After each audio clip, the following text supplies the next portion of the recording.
uma lilabangani lisebenza ndawonye kwesinye isikhathi kuba nzima ukufika esikhathini lapho impilo yabo efika ekugcineni. Sikusho okuthiwa painful goodbyes. Namhlanje ngilo Brema siyakwamukela kushow. Ngiyabonga baba. Siyabonga kakhulu. Mhlawumbe abantu bangathanda ukuthi bazi ukuthi bakhuluma ubani uBrema. Hayi. uBrema insizwa ezalwa eSasetha. Igama lami nguMeluleki Moyo ngokuphelele. Leli nje elo music nguBrema. Abantu bangazi kakhulu nje ngoBrema. Yeah. Yes. Ngasixoxela kancinyane ngemuli yakho. Yeah, nginabantwana ke mina. Abantwana ngilabo by 4. Alright. Nenkosikazi nginaye. Yeah, good. Phakathi kwezinto ozithandayo kuyini okuthakazelelayo kakhulu? Mina empilweni yami into engithanda kakhulu music. Yeah, nokubona abantu bejabulile nesonto. Kuhle kakhulu. Ngazi ukuthi into leyo yokuthanda umculo iqale nini? Xa uzama ukukhumbula kwasebuntwaneni bakho. Ungathi nje since efamily into efamily because abantwana bakamama bonke nje kunosisi bengimlandela sowasitshiya emhlabeni ube ngumuntu ocula kakhulu esontweni from umama naye ngumuntu ohubelela kakhulu esontweni kulabo bangabafana siwu4 isiginci kuphela bayadlala isiginci bonke and ukhona ubhuti omdala oyowafundisa mina kwaya nami lokho esishare nje kuze kuyefika kusigcina oka 2000 yimuli yabahlabeleli nje vele ifamily nje yonke kusefamily. Angazi ukuthi ingane zakho lezi kukhona otshengisa ngiyafisa nakhona ukuthi makungabe kusiya ngesikhathi kungaba lokunye kuzaqhamuka kibo phela abantu bathi umthwenti uhlabusamile. Angazi ukuthi kulabo bakhangele ukhona uyabona lapha kungathutsha khona ngilokubona inhlansana nje mangithi ngiyabheka ngilokubona inhlansana ukuthi la kungabe khona ukukhona. So kathesi ulebizo esilisebenzisile lithi Brema leli lavela kutheni kumbe bakupha kumbe kwathini? Ibizo leli ngathi liqale ngisakhula ngangihlala ngithwele ikatari igabha leparaffin ama-olivine lawana amafutha so le body yami binkulu so bengichaya ikatari kwesinye isikhathi ngize ngilungisele inkomo mangihlala ikatari so laqala emlageni le kwaya ilaphela kuthe sokusiqala into zama WhatsApp lapha kwaya igama lelana ngalifaka ku WhatsApp name la ku Facebook so abantu balithanda nje bakhula lalo but lona vele ngangilithande from ku The Rock Wrestling because babethi body yami iyafana nala kuhle kakhulu. Asike sixoxe ngomsebenzi wakho ku Nsimbi Zedlwane.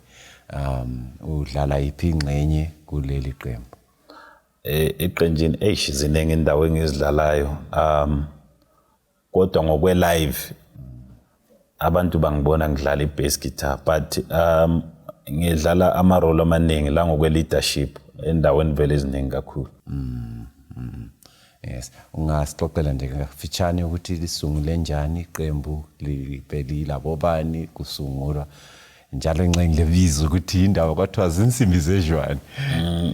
Iqembu lensimbi zedlwane ngizakha nje phezulu ngoba umlando wakhona umude ngasemuva so ngizakha phezulu lapho engabona khona ukuthi into esingaphila ngase ngilomfowethu osowasitshiyayo uMaeli kodwa kunabanye esasike sasebenza nabo emuva le so kwakusahlangene na ungakabi kwazi ukuthi kuyapi kodwa lapho engabona khona ukuthi kuyaqina kuyaphambili kulapho sengino Elvis.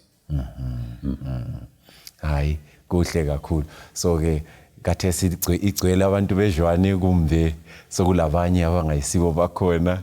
Into engijabulisayo ukuthi Insimbi Zedlwane kwakuyindlela yokuthi indawo yakithi ingasali phansi ngoba ngesikhathi ma ngiliqala ngangibuke ukuthi abaculi abaningi ababeqala kwakusiba khona le nto ebakhona nami ngihawukele but izophela ugcine ususiza ubuhlungu ukuthi okay lapho kwasala so saqhubeka thina lokho sisebenzisa le igama manje athi sokuyiqembe selikhulile angeke ngisasho ukuthi ngele sokungele cholocho ngoba laqala khona kodwa sokuyiqembu lomhlaba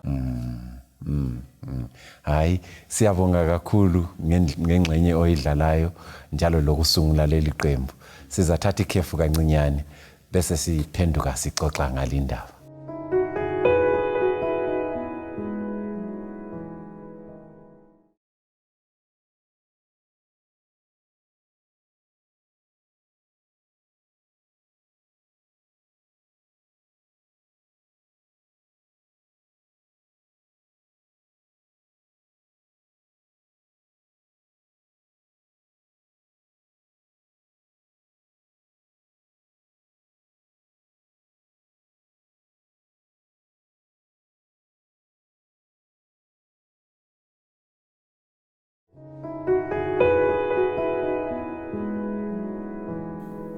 Selamukela ababukeli labalaleli kuhlelo uPainful Goodbyes lapha ngilo Brema ongomunye wensimbi zejwane siyakwamukela njalo kuhlandla lesibili sike saxoxa lapha ekuxoxeni kwakho ukuthi sasilomfowethu uMaeli osowasichiyayo ingxenye ungasilandisela ukuthi ngosuku lwakhona kwahamba njani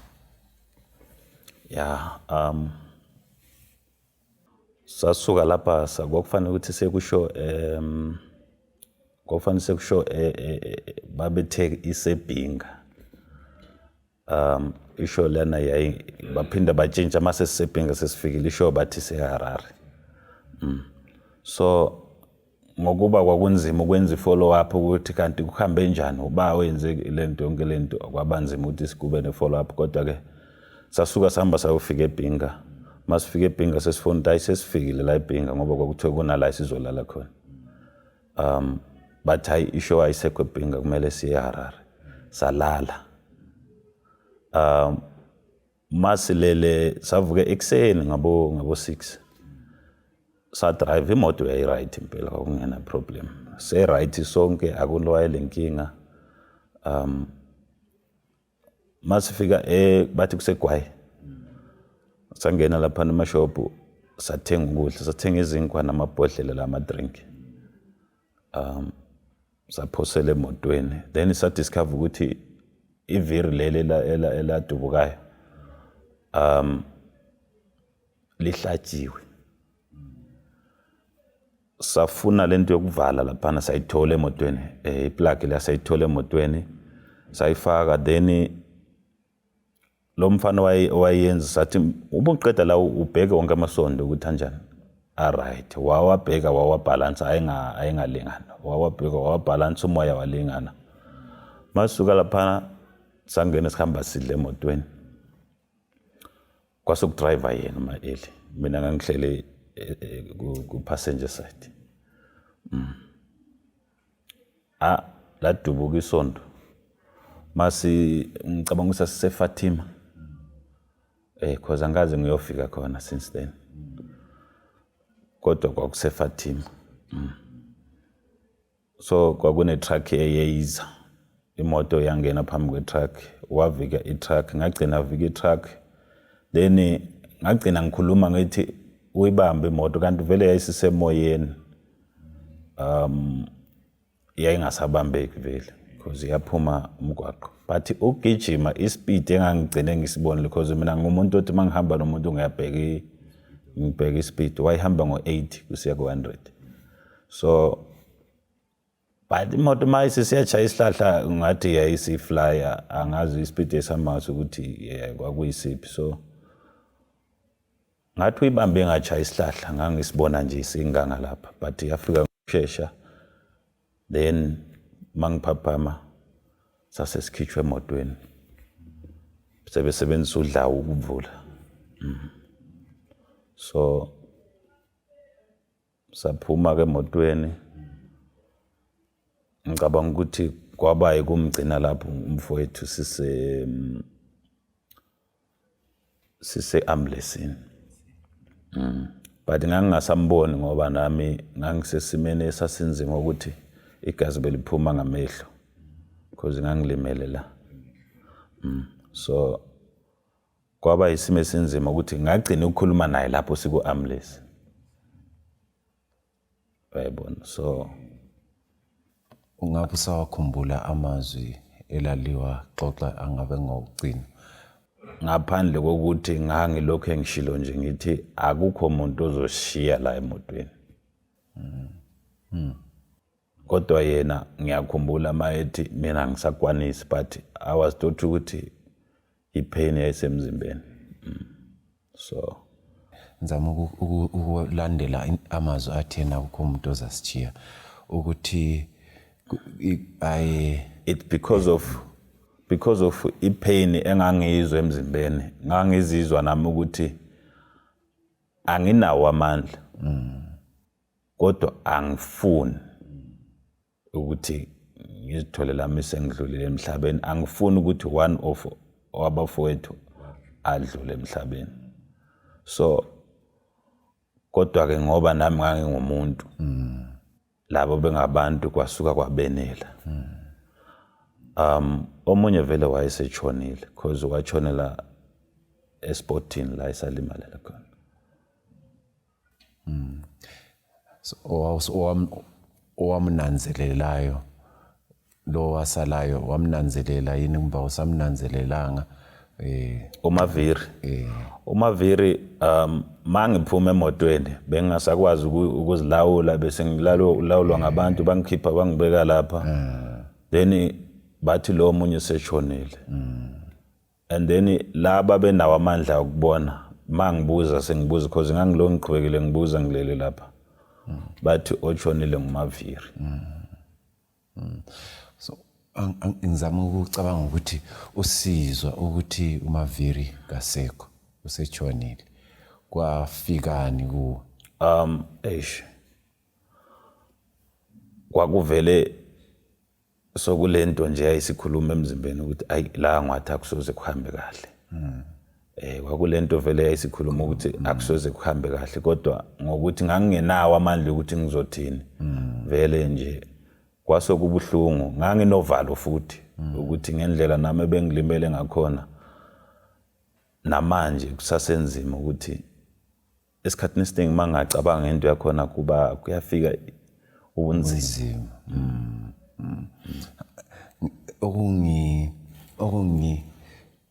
Nika umbuzo ukuthi amandla ukuthi akulamuntu ozasishiya wawathatha ngaphi. Enxenga ungeke waba lempendulo yalokho kodwa nxa uzama ukucabangisisa ngicabanga ukuthi esikhathini esiningi, esikhathini sobunzima kumbe esikhathini lapho mina ngibeka inkosi phambili entweni zonke engiyabe ngizenza. So ngiyakholelwa ukuthi lokho engiyabe ngikutsho inkosi iyabe ngizwa. Ngiyakholelwa ukuthi mhlawumbe mangayenza so uNkulunkulu enganginikeza impendulo zayo zonke izinto. Ngiphinde futhi ngicabanga ukuthi hey vele ngimncane. Ngingumntanakhe funa intando yakhe yenzakalayo. Uyabona? Yes. So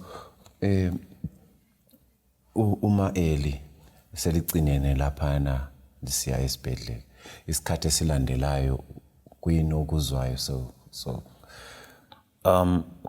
ngine challenge enkulu kakhulu ngoba kwakhona esetshonile. Anzange ngimbone. So ngaze ngagcina sengihamba sengisiyafika nami lawo wabekwa khona. So i-challenging ngisasenayo vele nengakhulu, kodwa ke kufanele ngizikhansele ngoba makungela umuntu akula muntu ozokhona ukungikhansela mina mangazange ngizikhansele. I believe ukuthi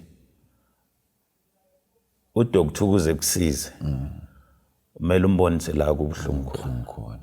Angeke aphonge ukubamba nje akulaphe. So nginethemba ukuthi lento le mina emokufanele ngiqale ngi-accept kuqala ukwenzela ukuthi khona ngizokwazi ukusizwa even ngabantu mabangikhulumisa kumbe bathi ngikhulume ngayo sometimes kuyafika isikhathi sokuthi kuba nzima kwesinye isikhathi kube lula uyabona but manje ke sokungcono akusafani nasekuqaleni ngoba kumele ukuthi ekugcineni umuntu eyamukele ukuthi isimo vele sesinje. Ngizama ukudinga futhi njalo ukuthi bakwazisa njani ukuthi uma-Eli laye sejonile. Esibhedlela bafika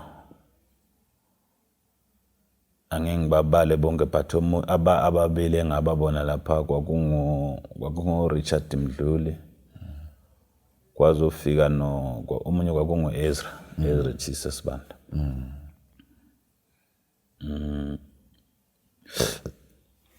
Sorry.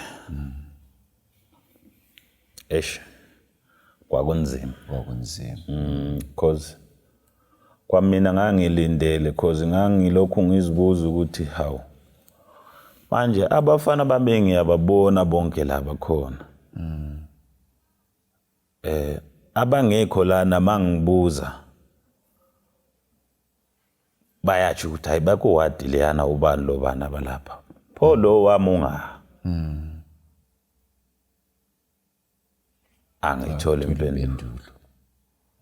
So bathi befika vele ngase ngikulindele ukuthi kusho ukuthi kungaba khona ukukhona. Wakwamukela njani sebekwazisa lokho? Ya uyabona kwesinye isikhathi impi mayisifika usuyilindele kuba nzima khona uyabuhlangane naye i-challenge but ngase ngikulindele vele ukuthi la kukhona ukukhona ngoba vele ngimdala ngingaka ngase ngibona nami because even kwamina ama-pain ayengasafani njengokuba ngisuka ngale esportini la esalimalela khona. So uma siqathanisa ubuhlungu obabusemzimbeni lobuhlungu obusenhliziyweni angilasikali sokulinganisa kodwa ngizama ukudinga ukuthi ubuhlungu obasobubukhulu yibuphi. Eqinisweni angeke ngikwazi ukukwahlukanisa angifuni ukuqamba amanga. Angeke ngikwazi ukuhlukanisa ngoba even la manje ngingcono kokulimala but ukuluza abafowethu labo bengisebenza nabo kuyohlala kukhona njalo.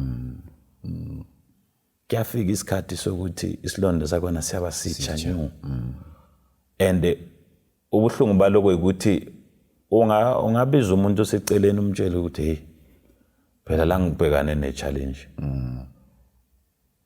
kodwa uyabengela indlela ongakusiza ngayo. Yikho ngize ngathi kumele ukuthi uhlangana nama-challenge anjengalawa omunye wathi kimi liqiniso ukuthi kumele uzikhansele wena kuqala and eqinisweni akumina ngedwa ngibhekane nale nkinga ngiyakwazi ukuthi sibaningi kiyo. Kubalulekile ukuthi kulezi zinto empilweni ezingeke zachazeka ngamazwi ngendlela waphatheka ngayo kuba lezi zinto njalo engathi ziba yisikhumbuzo zokulahlekelwa angazi ukuthi yizipho uyawuhlangane lazo ukuthi into le ihle kukhumbuze uMaviri lo ma-Eli. Ya empilweni maningi ama-challenges aciche ehambisane njengoba utsho.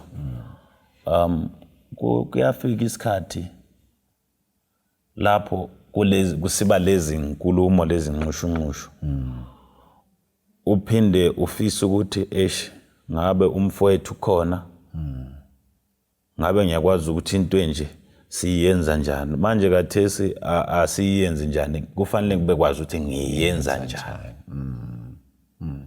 Asiyibambe khona lapho sizathatha ikhefu kancinyane bese siphenduka siqedisa ingxenye yesithathu. All right.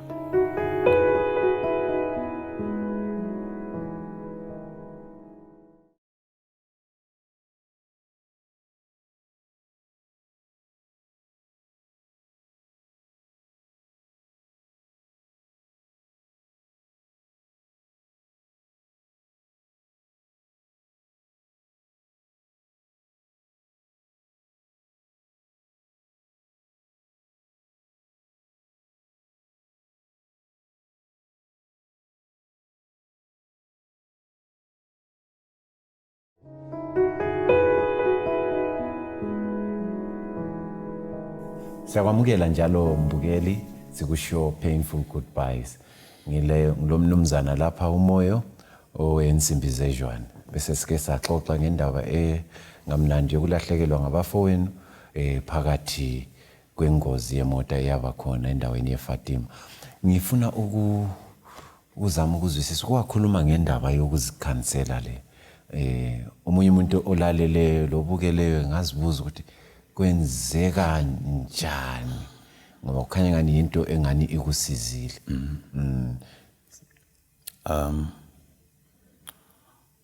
Lamagama ngawathola one of the managers ongumalume wami. Kukanti lami ngangibona kwelami side leyo nto. Kuyasiza kakhulu ukuthi uzikhansele. And indlela yokuqala uzikhansela ngayo ngayibeka ngithi vele sazalwa nabanye. Siyaguga nabanye. Yonke into yenzeka ngesikhathi sayo. Uyabuza ukukhulumela nje uyiwani ngenhliziyo. Okunye sisele emhlabeni ngoba uNkulunkulu uyabe nenhloso ukuthi njoba lo esele kunokunye ofanele akwenze ngoba esasele emhlabeni uyabe engakaqedi okudalelwe ukuthi akwenze. Nalo sishiyayo ngaleso sikhathi uNkulunkulu uyabe ukudalela ukuthi lo uzosebenza lo msebenzi omkhulu omuhle qeda bese ngiyamthatha ngoba kwakhe kuzobe kuphelele la. Indlela ozobuyitsho ukhuluma wedwa.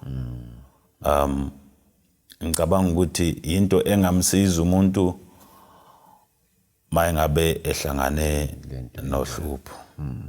So kungani ukuthi umuntu akhulume laye kufanele nawe.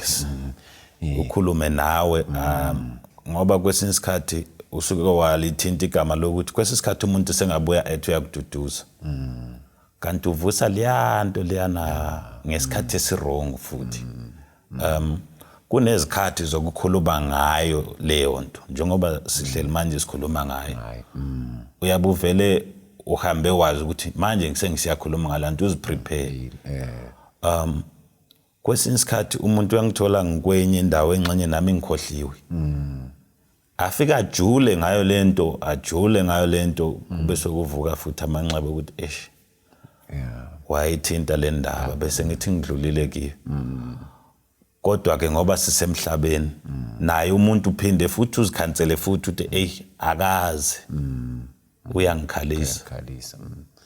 Sisekhonapho mhlawumbe abantu bake basebenzisa amazwi akade becabanga ukuthi mhlawumbe ayanceda. Engingazisa umphakathi ukuthi nxa ungathi kuyabe kuzwakala kanje kule mina engivelwe yiwaphi amazwi anjalo abantu abake bawusebenzisa mhlawumbe becabanga ukuthi bayaduduza.